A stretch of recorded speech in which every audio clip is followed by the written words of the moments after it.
जय श्री कृष्णा, राधे राधे। आइए श्रवण करते हैं वैशाख मास का 9वां अध्याय। श्रुति देव और मिथिलेश जी के बीच में वार्तालाप हो रहा था। तो श्रुति देव जी ने राजा मिथिलेश जी से पूछा कि आपकी और क्या सुनने की इच्छा है। तो आगे कहते हैं कि इतना सुनकर मिथिलेश ने पूछा कि हे ब्राह्मण, इक्ष्वाकु वंश के राजा ने जल और अन्न का दान नहीं किया, इसी से वह चातक और छिपकली तथा साधु महात्माओं की सेवा न करने से गीधी योनि में आया, परंतु आपने बतलाया कि वह 7 जन्म तक कुत्ते की योनि में आया। उसने केवल संत महात्माओं की सेवा नहीं की, सो उसका फल उनको न मिलता। उसने किसी को कष्ट भी नहीं दिया, सो बिना कारण ही उसको कुत्ते की योनि क्यों मिले, इसका मुझको संशय है। कृपया करके आप मेरी शंका का समाधान करिए। राजा के ऐसे प्रश्न सुनकर महायशस्वी श्रुति देव ने कहा कि तुम धन्य हो जो हे राजन तुमने ऐसा धार्मिक प्रश्न किया, सो मैं अब तुम्हारे संशय का समाधान करता हूँ। यह वार्ता शिवजी ने कैलाश पर्वत पर श्री पार्वती जी से कही थी। सब लोकों की रचना कर उनको परलोक और लोक 2 प्रकार की स्थिति बताई और इनकी स्थिति में निमित्त 3 भेद बतलाए। जल सेवा, अन्न सेवा और औषधि सेवा, यह तीनों इस लोक की स्थिति के हेतु हैं, तथा साधु सेवा, विष्णु पूजा और धर्म, यह तीनों पारलौकिक स्थिति के हेतु है। जैसे एक धर्म से धन संपत्ति आदि प्राप्त हो सकते हैं, वैसे ही पारलौकिक क्रियाएं कभी कभी दुख का कारण भी हो जाती है। जैसे यहाँ पर एक पुराण इतिहास कहते हैं, एक समय दक्ष प्रजापति महादेव जी को बुलाने के लिए यज्ञ में बुलाने के लिए कैलाश पर गए। तब उनको आए देखकर श्री महादेव जी खड़े नहीं हुए, क्योंकि शिव जी ने सोचा कि मैं सनातन हूँ और यह सब देवता यज्ञ में भाग लेने वाले हैं, सेवक के समान हैं, इसलिए स्वामी का सेवक के आने पर, पति का पत्नी के आने पर और गुरु का शिष्य के आने पर उठना आवश्यक नहीं है। यही सब शास्त्रों का मत है, जिसमें बलिदान, तप और शांति अधिक रहता है। वही गुरु है जो स्वामी स्वयं अपने सेवकों के लिए उठते हैं। उनकी आयु, धन और यश तत्काल नष्ट हो जाते हैं, इसलिए यह मेरा प्रिय ससुर है। ऐसा विचार कर दक्ष प्रजापति की भलाई के लिए ही वह नहीं उठे। यह देखकर दक्ष प्रजापति को अत्यंत क्रोध आ गया और उनके सामने ही उनकी निंदा करने लगा कि देखो, इस दरिद्री को बड़ा अहंकार हो गया है। इसका धन केवल बुढ़ा बैल है, जिस पर केवल चर्म ही रह गया है। कपाल की हड्डी धारण करता है। पाखंडी, अहंकारी, महा अपवित्र, किसी का शुभ कार्य न करने वाला, दरिद्रता के मारे शीत से दुखित, हाथी चर्म का ओढ़ने वाला, शमशान जिसका घर है, सर्पों का आभूषण है, न इसमें धीरज है न ज्ञान। भस्मासुर के डर के मारे दूर भाग गया। भूत प्रेतादि संग इसके कुल का कुछ भी पता नहीं है।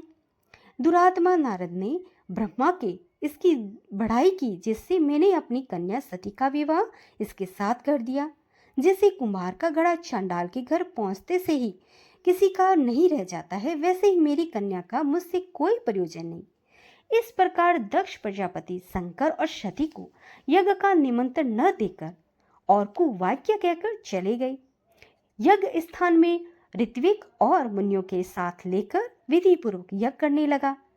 इस यज्ञ में ब्रह्मा और विष्णु भी नहीं आए, परंतु सिद्ध, चारण, गंधर्व, यज्ञ, राक्षस, किन्नर और सब देवता यज्ञ में आए। सती को ये लालसा उत्पन्न हुई कि किस प्रकार यज्ञ का उत्सव देखूं और अपने संबंधियों से मिलूं। महादेव जी के रोकने पर भी वह नहीं मानी और जाने का निश्चय कर लिया। शिव जी ने कहा कि भद्रे, दक्ष सदैव सभा में बैठकर मेरी निंदा करता है, वह तुमसे सहन नहीं हो सकेगा और तुम अवश्य अपना शरीर त्याग कर दोगी। अतएव तुम अपने पिता के घर मत जाओ, इसमें कल्याण नहीं है। इस प्रकार समझाने पर भी सती नहीं मानी और चुपचाप चल दी। तब पीछे जाकर नंदी ने उनको अपनी पीठ पर बैठा लिया और कितने ही भूते प्रेतादिक उनके संग चले गए। जब वह अपने महल में पहुंची तो किसी ने भी उनके साथ कोई बात नहीं की। तब शिव जी की बात याद करके यह यज्ञशाला में गई। वहां पर सभा के लोग सती के कुछ भी सती से बात नहीं किए और चुपचाप रहे। सती चुपचाप वहां पर खड़ी रही और रुद्र की आहुति तक पिता की चेष्टा देखती रही।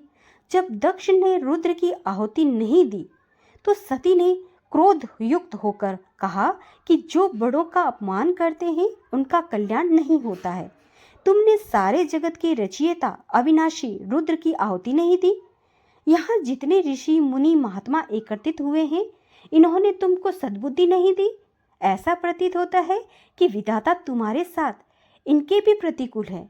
जब सती के ये वचन कह रही थी तो पूषा देवता मुंह फाड़कर हंसने लगे और कर्महीन भृगु दाढ़ी और मूछ फड़फड़ाने लगा। दक्ष निंदा करने लगा। यह सब बातें देखकर सती को अत्यंत क्रोध आ गया और वह पति की निंदा सुनकर प्रायश्चित के रूप में सबके सामने देखते देखते हवन कुंड में कूद पड़ी। सती के गिरते ही हाहाकार मच गया। शिवजी के गण भागकर शिवजी के पास आए और सारी कथा सुनाई। महादेव ने कालांतर रूप में क्रोध से अपनी जटा उखाड़कर पृथ्वी में दे मारी, जिससे बड़ा बलवान महाकाय वीरभद्र उत्पन्न हुआ। तब शिवजी ने उसको आज्ञा दी कि मेरे निंदक दक्ष का नाश कर दो, जिसके कारण सती का शरीर त्यागना पड़ा।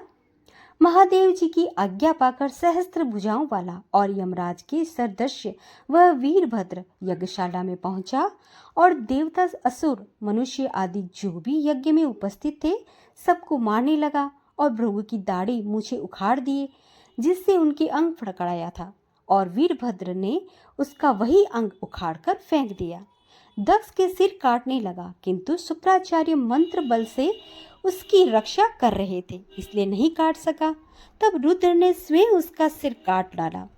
इस प्रकार यज्ञ में आए हुए सबका संहार कर वे कैलाश को लौटे। जो मरने से बचे थे वे भागकर ब्रह्मा जी के शरण में चले गए। ब्रह्मा जी उनको साथ लेकर कैलाश में गए और वहां जाकर अनेक प्रकार से समझा बुझाकर श्री शिव जी को शांत कराया। फिर महादेव जी को साथ लेकर यज्ञशाला में पहुंचे। यज्ञ में जो मारे गए थे उनको जीवन का दान दिया और महादेव जी ने दक्ष के धड़ पर बकरे का सिर रख दिया, जिससे आज तक उनके उपासक दक्ष को उनकी प्रसन्नता के लिए बम बम बम करते हैं। और भृगु जी के मुख पर बकरे की दाढ़ी लगा दी, पूषा के दांत नहीं लगाए। उनसे कह दिया गया कि वह पीस कर खा लिया करेगा। इस प्रकार सबको अंग सहित किया गया और दक्ष पूर्ववर्त यज्ञ करने लगा। यज्ञ संपूर्ण होने पर सब देवता अपने अपने स्थान को चले गए। तो भक्तों, यहाँ पर वैशाख महात्म 9वां अध्याय समाप्त होता है और कल हम श्रवण करेंगे 10वां अध्याय। श्री कृष्ण गोविंदे हरे मुरारी, हे नाथे नारायणि वासुदेवा। श्री कृष्ण गोविंदे हरे मुरारी, हे नाथे नारायणि वासुदेवा। जय जय नारायणी नारायणी नारायण, स्वामी नारायणी नारायणी नारायण, लक्ष्मी नारायणी नारायणी नारायण, हर हर नारायण नारायणी नारायण। ओम नमो भगवते वासुदेवाय।